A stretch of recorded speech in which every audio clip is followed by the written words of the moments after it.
Video prosesi pemakaman jenazah pasien COVID-19 di Tanah Toraja viral di media sosial. Pemakaman pasien COVID-19 berada di wilayah Buntu Datu, Kecamatan Mengkendek, Tanah Toraja. Jenazah dimakamkan oleh puluhan warga tanpa menggunakan alat pelindung diri, APD. Jenazah positif COVID-19 disampaikan pelaksana tugas PLT, Direktur RSUD Laki Padada Tanah Toraja, Dr. Farma. Dr. Farma menyebut jenazah positif berdasarkan pemeriksaan tes swab PCR.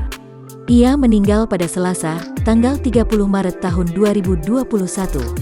Waktu dirawat negatif, tapi setelah meninggal dan diperiksa kembali hasilnya positif COVID berdasarkan tes PCR, jelas Dr. Farma. Menurutnya, pihak rumah sakit telah mengingatkan keluarga untuk tidak melakukan kontak atau mendekati jenazah. Namun keluarga jenazah ngotot dan nekat membawa pulang jenazah untuk dimakamkan. Kami sudah ingatkan agar jangan dulu dibawa pulang, tapi entah bagaimana keluarga tetap membawa jenazah. Tapi kami sudah lakukan pemulasaran jenazah saat itu, ujarnya. Sementara anak pasien yang meninggal, Kodel mengatakan, pemakaman dilakukan oleh warga lantaran kesal terhadap tim Satgas dan pihak RSUD Laki Padada.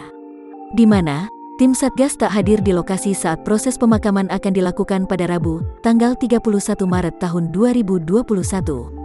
Sedangkan pihak RSUD Laki Padada menyampaikan jenazah positif setelah jenazah sampai di rumah duka. Pas sampai di rumah duka baru kami diberitahu kalau almarhum positif, dan pemakaman kami lakukan sendiri karena sudah menunggu lama tapi tidak ada tim Satgas yang turun untuk lakukan pemakaman, jelas Kodel, Selasa, tanggal 6 April tahun 2021.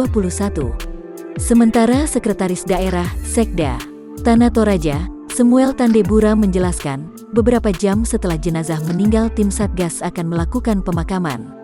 Sayangnya, saat di rumah duka, tim Satgas ditolak oleh keluarga jenazah.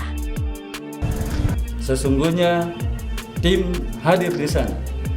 Tim Satgas hadir di sana, hanya pada saat tim hadir di sana, keluarga tidak mengizinkan untuk langsung dilakukan penguburan pada saat itu.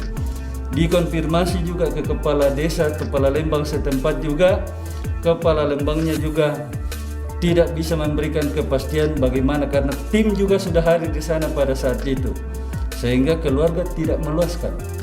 Nah, tim Satgas juga sulit untuk melakukan pemakaman apabila keluarga tidak izinkan atau keberatan dengan pemakaman pada saat itu. Itu yang perlu kami luruskan bahwa tim sesungguhnya hadir. Mereka hadir di rumah duka.